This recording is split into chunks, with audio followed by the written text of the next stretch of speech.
আমার বিশ্ববিদ্যালয়ে ভর্তি সেশন ৯-১০ সেশন, কিন্তু পরবর্তীতে আমি প্রায় ৬ বার কারান্তরীণ হই এবং প্রায় ১৭ বারের মতো ছাত্রলীগের হামলা, নিপীড়ন, নির্যাতনের ঢাকা বিশ্ববিদ্যালয়ে আমি শিকার হই।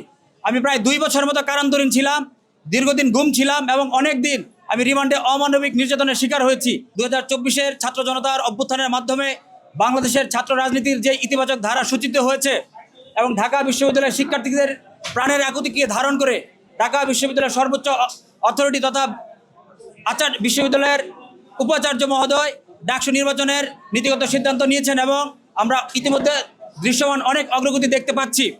আমরা আশা করব ঢাকা বিশ্ববিদ্যালয়ের শিক্ষার্থীদের দীর্ঘদিনের প্রাণের দাবি যে ডাকসু আসন্ন, সেই নির্বাচনে আপনারা দলমত নির্বিশেষে সকল প্রতিবন্ধককে উপেক্ষা করে আপনারা ভোট কেন্দ্রে আসবেন এবং আপনাদের নির্বাচিত ছাত্র নেতৃবৃন্দ আপনাদের ডাকসুর মাধ্যমে আপনাদের অধিকার, আপনাদের নিরাপত্তা, শিক্ষার মান সহ ঢাকা বিশ্ববিদ্যালয়ের অতীত, ইতিহাস, ঐতিহ্যকে আরও সমৃদ্ধ করতে ডাকসুর মাধ্যমে আপনারা জোরালো ভূমিকা পালন করবেন বলে আমি আপনাদের কাছে বিশ্বাস করি এবং আশা পোষণ করি।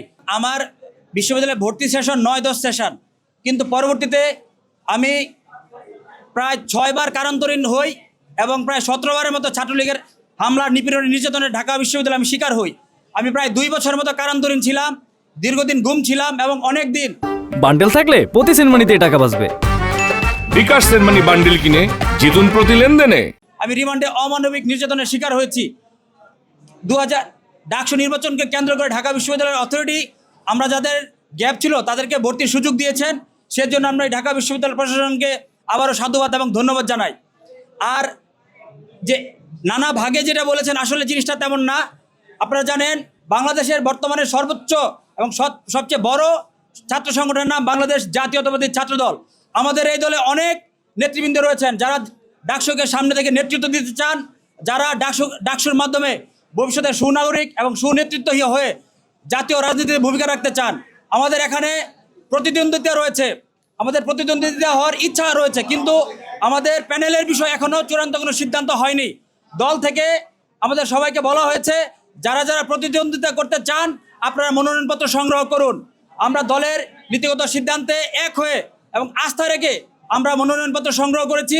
আমাদের প্যানেল নির্বাচন করার জন্য আমাদের সাবেক নেতৃবৃন্দ, কেন্দ্রীয় ছাত্রদল এবং ঢাকা বিশ্ববিদ্যালয়ের ছাত্রদলের সমন্বয়ে কাজ করা হচ্ছে এবং তাদের ঐক্যবদ্ধ সিদ্ধান্তে যে প্যানেল নির্বাচিত করা হবে, ছাত্রদল মনোনীত ডাকসু প্যানেল, সেই প্যানেলকে বিপুল ভোটে জয়যুক্ত করার জন্য আমরা সকলে এক এবং অভিন্ন এবং ঐক্যবদ্ধ হয়ে নিরলসভাবে কাজ করব এবং এই ডাকসুকে আমরা আমাদের সাবেক তিনবারের প্রধানমন্ত্রী দেশনেত্রী বেগম খালেদা জিয়া, যিনি গণতন্ত্রের জন্য দীর্ঘদিন লড়াই করেছেন, দীর্ঘদিন জেলে ছিলেন, তাকে এবং এই গণতন্ত্রের জন্য, দুঃখিনী বাংলার জন্য যে লোক দীর্ঘ ৭,০০০ মাইল দূর থেকেও সকাল বিকাল রাত সব সময় প্রচেষ্টা করে যাচ্ছেন, আমাদের সেই নেতা দেশনায়ক তারেক রহমান, এবং বিগত জুলাই এবং আগস্টে এই বাংলাদেশকে ফ্যাসিস্ট মুক্ত করতে যে সকল বীর শহীদরা তাদের রক্ত দিয়েছে, তাদের জান এবং জীবন বাজি রেখেছে, তাদেরকে আমরা উৎসর্গ করব।